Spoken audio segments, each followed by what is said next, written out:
Saya Gusti Marlina, dosen sertifikasi dari program studi agroteknologi Fakultas Pertanian Universitas Islam Kuantan Singingi. Mata kuliah yang saya pegang salah satunya dasar-dasar agronomi, di mana mata kuliah ini memiliki 3 SKS, 2 SKS-nya teori dan satunya praktikum. Mata kuliah dasar-dasar agronomi muncul di semester 2 di setiap tahunnya, yang merupakan mata kuliah prasyarat, istilahnya tidak memiliki syarat untuk mengambil mata kuliah ini. Mata kuliah dasar-dasar agronomi akan membahas tentang agronomi itu sendiri, yaitu bagiannya objek dari agronomi itu apa, ruang lingkup agronomi, dan pengelompokan tanaman.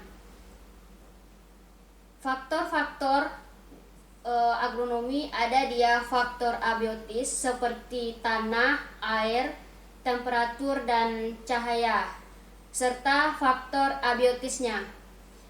Kemudian mata kuliah dasar-dasar agronomi juga membahas tentang penggunaan lahan, di mana nanti ada pengelompokan lahan basah, lahan kering, pembukaan lahan, pengelolaan tanah, konservasi lahan, serta klasifikasi tanah. Nah, di sini mata kuliah dasar-dasar agronomi juga akan membahas langkah-langkah agronomi, di mana bentuk dan sistem pertanian di Indonesia, serta perbanyakan tanaman dan proses dari pembibitan, pemeliharaan sampai panen. Kemudian capaian dari pembelajaran dasar-dasar agronomi, mahasiswa diharapkan dapat memahami tentang agronomi itu sendiri, tentang faktor yang mempengaruhi agronomi, tentang penggunaan lahan, dan bentuk dari langkah-langkah agronomi yang akan diambil untuk budidaya tanaman. Nah, di sini kemampuan akhir setelah selesai dari mempelajari mata kuliah dasar-dasar agronomi ini, diharapkan mahasiswa itu mampu menjelaskan konsep dasar dari agronomi, mampu menjelaskan faktor-faktor yang mempengaruhi agronomi, mampu menjelaskan penggunaan lahan, mampu menjelaskan langkah-langkah agronomi, bentuk dan sistem pertanian di Indonesia, dan menjelaskan bagaimana cara perbanyakan tanaman, cara persemaian dan pembibitan, serta penanaman bibit dan pemeliharaan tanaman tersebut. Oke. Sekarang kita kuliah yaitu dasar-dasar agronomi, ya. Di mana di dasar-dasar agronomi ada dia objek dari agronomi. Nih, apakah Anda sudah paham dari gambar yang Ibu sampaikan apa saja sih objek dari agronomi itu? Anda sudah paham objek itu apa? Berarti kalau dia kalimat objek harus ada subjek. Itu di bahasa Indonesia. Nah, sekarang kita kaji ke objek dari agronomi itu. Berarti pelaku. Ya, dari pelaku. Nah, di sini dari gambar ini apa yang terlintas di benaknya masing-masing? Lingkungan. Oke. Ada lingkungan. Apa lagi?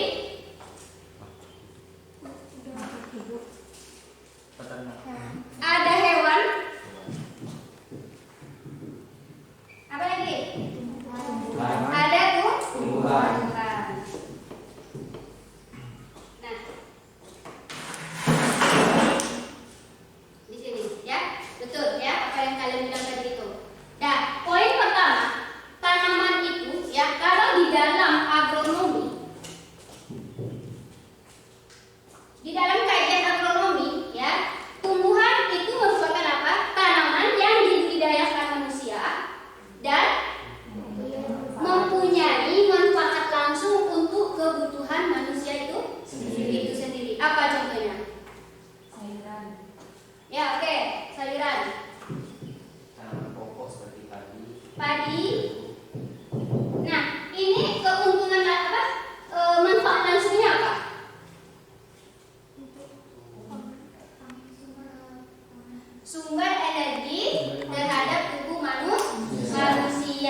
Oke, itu untuk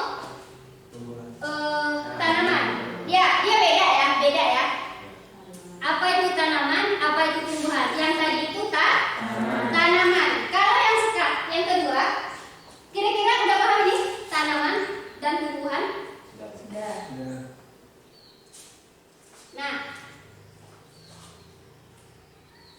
yang tanaman berarti ini tanaman yang dibudidayakan dan bermanfaat langsung. Kalau tumbuhan ya biasanya itu dia sudah melalui seleksi alam ya di dalam jangka waktu yang panjang dan seleksi buatan manusia atau telah mengalami pembudidayaan. Berarti dalam artiannya di dalam kita menanam satu tanaman nanti akan tumbuh lagi tanaman lain, itu yang namanya tumbuhan dan setelah melalui seleksi. Nah, seleksi ini artinya sudah ada pilah-pilahnya gitu. Sama kayak kita harus terseleksi dulu gitu ya. Nah, berarti di dalam kajian agronomi ini sudah melewati masa proses pembudidayaan ya. Oke? Nah, nih. Dan selain yang kalian bilang tadi ada lingkungan, ada hewan, ada tanaman. Mungkin tadi cuma ibu menjelaskan tanaman dan tumbuhan itu yang secara langsungnya, makanya tidak diinikan ke hewannya. Ya, di sini yang paling penting lagi ya di dalam objek agronomi, pelaku agronomi itu yang sangat mempengaruhi di dalam budidaya tanaman kita ada dia gurman. Iya tidak? Ada juga dia hama, ada juga dia penyakit dan tanaman utama kita. Ya, di sini yang dikatakan hama, yang dikatakan gurma itu apa? Tanaman yang tidak dikehendaki. Tanaman utama. Oke, itu contohnya ya. Nah, kalian sudah bisa membayangkan sekarang seperti apa itu gurma? Apa contohnya? Rumput. Ya, ini kan memang tidak diinginkan oleh petani. Umpamanya nih si Teguh, ya mau membudidayakan tanaman jagung. Kalau di sana tumbuh dia seperti mungkin rumput liar ataupun sejenisnya, situ sudah pasti kita basmi. Apakah itu akan kita tak pelihara? Tidak kan? Kita menginginkan di lahan pertanian kita itu lahannya bersih, yang ada cuma tanaman utama. Nah, ini ternyata di sini akan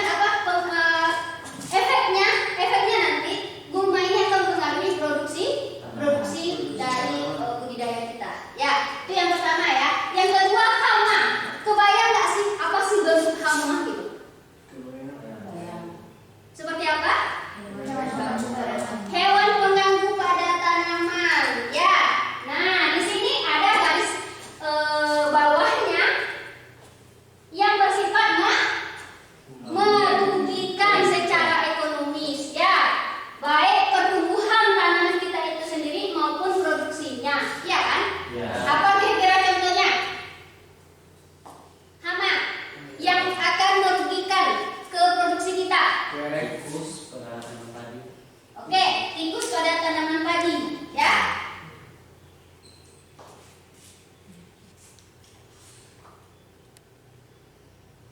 Nah, di sini tadi sudah dijelaskan ada wereng, itu contoh dari si Zulfahmi ya. Si tikus oleh si Teguh contohnya. Kalau ibu sekarang mau mencontohkan lagi, anda semua mengganggu terhadap tanaman yang ibu budidayakan, apakah boleh dikatakan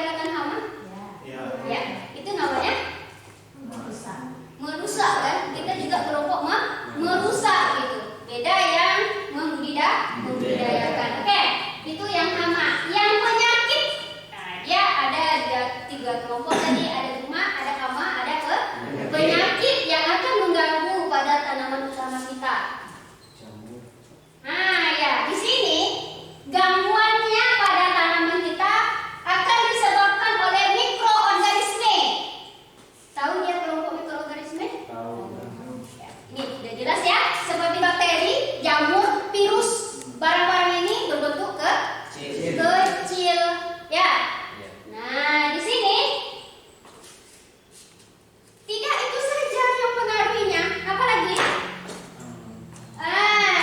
Tanaman kita juga bisa dipengaruhi oleh defisiensi unsur hara. Nah, di sini kenapa mempengaruhi? Apa kira-kira? Kok bisa ya kekurangan unsur hara di dalam tanah kita bisa mempengaruhi produksi? Ada yang bisa memberikan contoh? Karena nutrisi yang diterima tanaman itu tidak tercukupi. Tidak tercukupi, itu salah satunya. Ada lagi yang lain? Tidak? Ya, contohnya sekarang ini kita membudidayakan tanaman jagung, ya. Yang mungkin kita bedakan ini lahan satu, ini lahan satu. Yang lahan satunya kita menggunakan mungkin lebih cocoknya dengan unsur haranya lengkap, tanahnya bagus. Bisa kita bandingkan dengan lahan yang satu, karena lahan yang satu ini memang kita biarkan begitu saja, tidak ada penambahan unsur haranya, tidak ada penambahan pupuknya gitu. Nanti di dalam produksinya pasti akan berbeda, ya kan? Nah, jadi sangat mempengaruhi ya, sangat mempengaruhi. Oke, sampai di sana ada yang mau ditanyakan? Saya ingin bertanya, kenapa dari objek-objek agronomi yang kita pelajari lebih ke arah yang merugikan pada tanaman? Oke. Di sini bukan arahnya lebih untuk merugikan ke tanaman. Intinya di sini kita belajar objek ini lah yang akan merugikan. Berarti kita mempelajari bagaimana tekniknya mengendalikan si gurma ataupun si hama ataupun si penyakit, biar nantinya di dalam budidaya tanaman kita ya tidak memperkecil kerugian yang akan terjadi jika sudah diproduksi. Ya, itu tujuannya, bukan bagaimana kita ke arah merugikan, tapi memperkecil nanti jika pengendalian manajemennya, dibanding manajemen bagaimana sih teknik pengendalian si gurma, teknik pengendalian si hama, agar ini kalau ada di lahan pertanian kita lebih memperkecil kerugian yang akan terjadi, ya. Ya, kira sampai di sana sudah paham? Yang lain? Oke. Tadi karena ceritanya tadi objek dari agronomi, sekarang kita lanjut ke berarti ada subjek agronomi. Nah, di dalam agronomi ya, yang merupakan subjek itu siapa? Petani. Berarti ada petani, ada pengusaha pertanian, ada agronomis, ada 3 dia subjeknya di sini, pembagiannya ada 3. Nah, kalau dia petani, kira-kira itu apa? Dalam usaha tani. Nah, berarti kalau petani itu secara langsung dia terlibat di dalam kegiatan budidaya tanaman, ya, di lapangan ataupun usaha yang menghasilkan produksi secara biologis di dalam tumbuhan dan hewan. Ya, tadi kan ada di objeknya ada hewan di sana kan? Nah, di sini ada produksi. Kan produksi kita, produksi tanaman, produksi hewan. Nah, produksi biologis tumbuhan dan hewan. Nah, di sini memilih alternatif bagaimana luas garapan yang sempit ya dan teknologi produksi yang masih bersifat tradisional ya. Ini petani ya yang masih bersifat tradisional ya dan lebih banyak tergantung pada subsidi pemerintah. Jadi artinya di sini petani yang dikelompokkan di sini di suatu lahan yang dia punya itu ya, di sini modalnya disubsidi pemerintah itu dia. Dan untuk apanya masih bersifat tradisional. Apa contohnya, Bu? Nih, si Teguh Ibu contohkan. Ada hamparan lahan, di sana mungkin akan dibudidayakan tanaman jagung ya. Tapi bijinya dari mana? Dari subsidi. Nah, kembali lagi yang bersifat tradisional. Nah, kira-kira yang tradisional itu terbayang nggak sih? Terbayang nggak sih kayak gimana mama bapak kita di kampung, bagaimana tradisional mungkin pengolahan lahannya masih menggunakan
sudah maksimal ya, karena dia sudah memberikan modal yang banyak, betul nggak?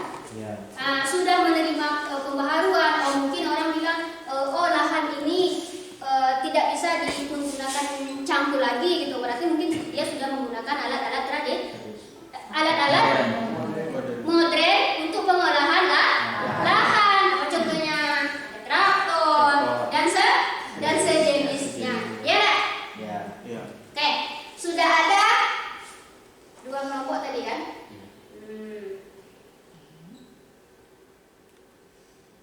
Nah, selanjutnya kembali lagi ke petani tadi ya. Kira-kira petani di sini ini merupakan sumber mata pencaharian atau bagaimana? Yang dikatakan petani orang yang di kampung kita itu seperti apa? Ya, iya kan? Berarti petani ini di mana orang yang mata pencahariannya itu, yang mata pencaharian pokoknya itu ya berasal dari budidaya tanaman, dan secara praktis melakukan kegiatan tersebut. Apa contohnya?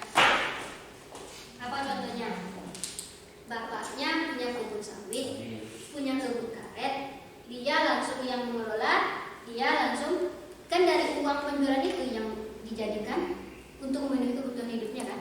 Ya itu contohnya ya. Ya? Oke. Udah paham? Paham. Oke, kita lanjutkan.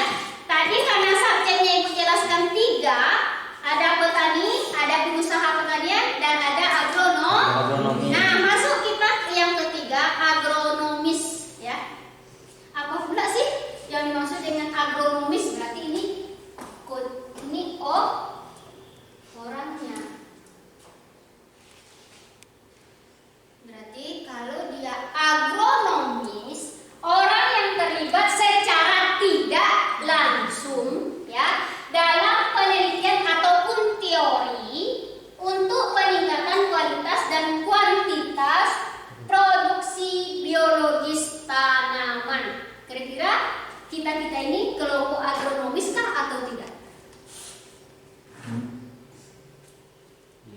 Sudah jelas iya, karena terlibat secara tidak langsung. Ini kan kita sekarang belajar ilmu berarti untuk peningkatan tujuannya nanti produksi tanaman, iya enggak?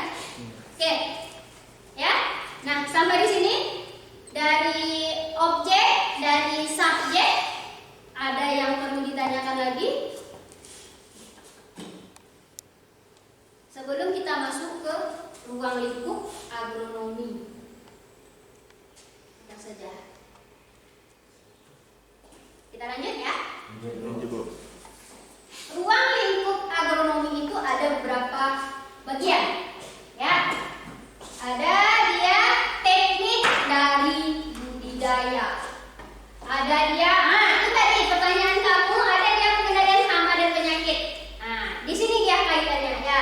Ada dia pengendalian rumah, penyimpanan, pemanenan, pemulihan tanaman, teknologi benih dan pengolahan. Di sana ruang lingkupnya. Ya, sudah bisa kita lanjutkan? Bisa. Oke.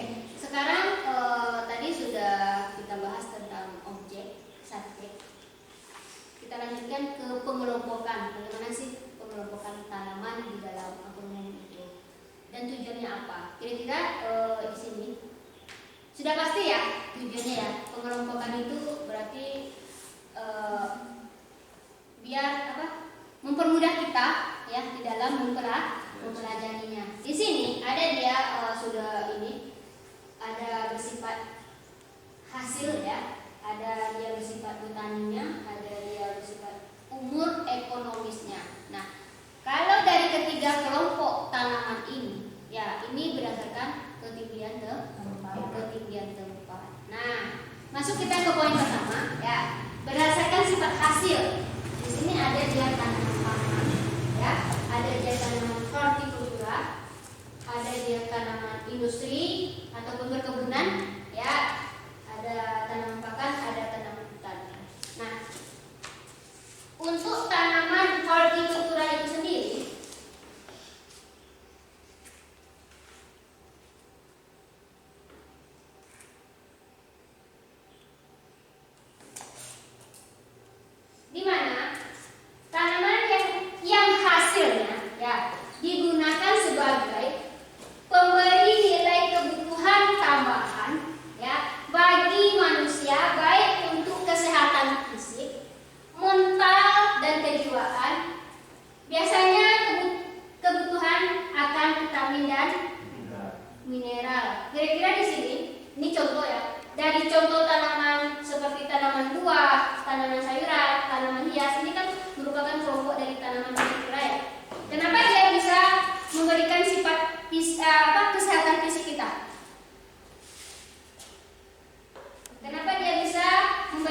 kesehatan mental dan kejiwaan kita.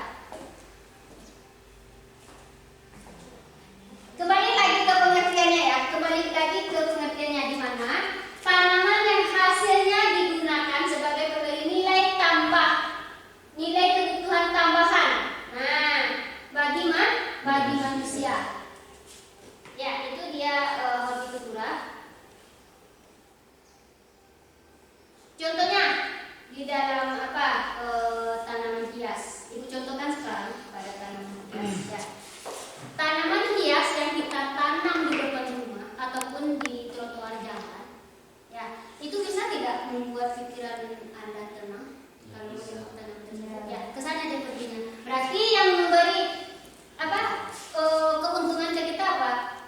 Kesehatan mental. Ya, coba kalau kondisi mental kita masih kurang fit atau bagaimana gitu, kita coba menengok taman yang indah, bunga-bunga yang mekar, pasti agak berkurang ya. Kesana baginya ya, itu dia untuk tanaman hias. Kenapa tadi kan ibu bertanya tadi ya, kenapa dia bisa memberi kesehatan kepada mental kita, mengurangi beban mental, betul tidak?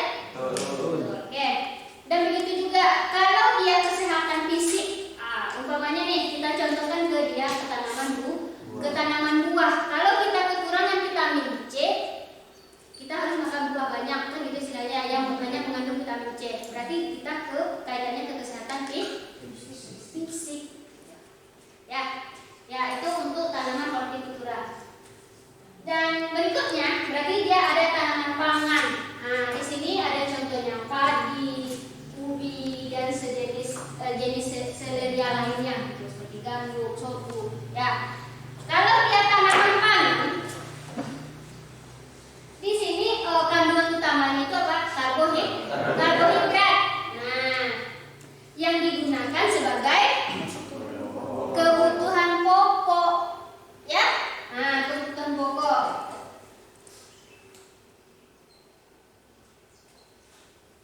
Nah, kalau yang hortikultura tadi untuk memenuhi kebutuhan fisik, jiwa, mental, ya. Kalau yang pangan untuk memenuhi kebutuhan pokok. Nah, apa lagi tuh kira-kira? Kebutuhan apa lagi kira-kira tuh?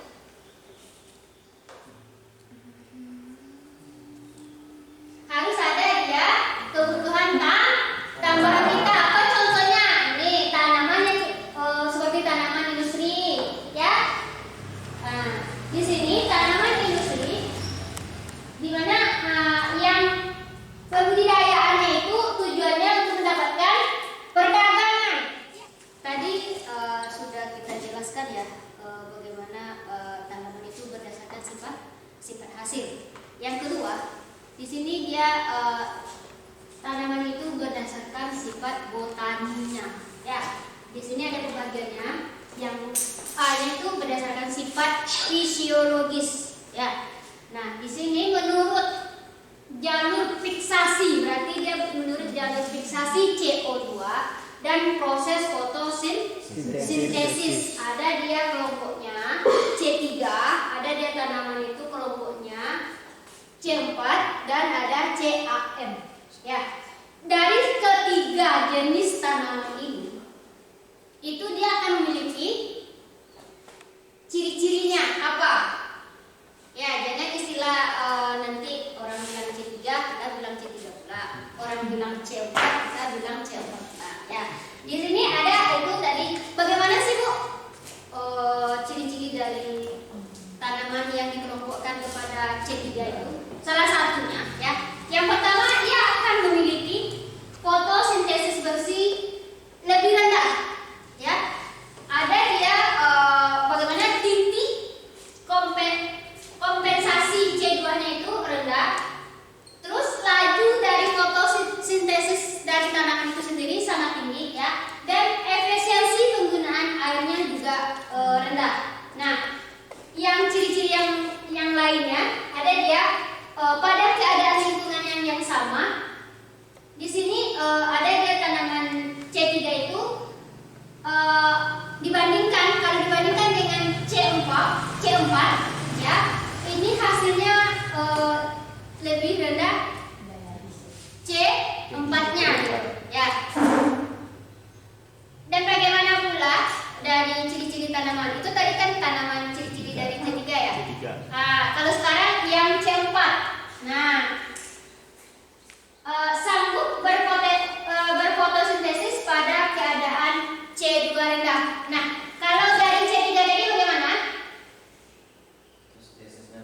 Lebih rendah lagi ya dibandingkan dengan C4.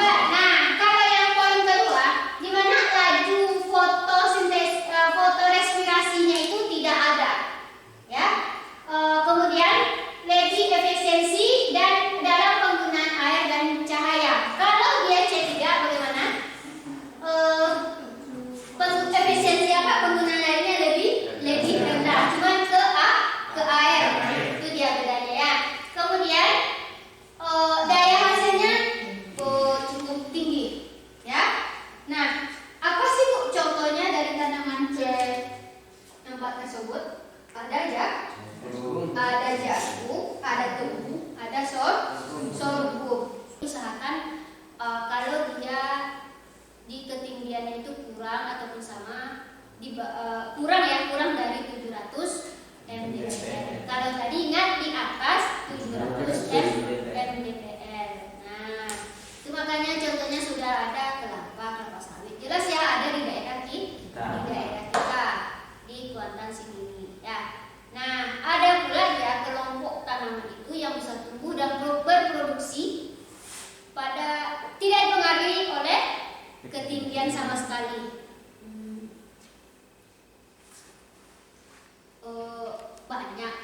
Banyak contohnya. Padi itu tidak ditentukan oleh ketinggian, tidak dipengaruhi oleh ketinggian tempatnya. Ada kacang panjang itu banyak, tidak perlu diinikan lagi. Oke, sampai di sini kuliah kita.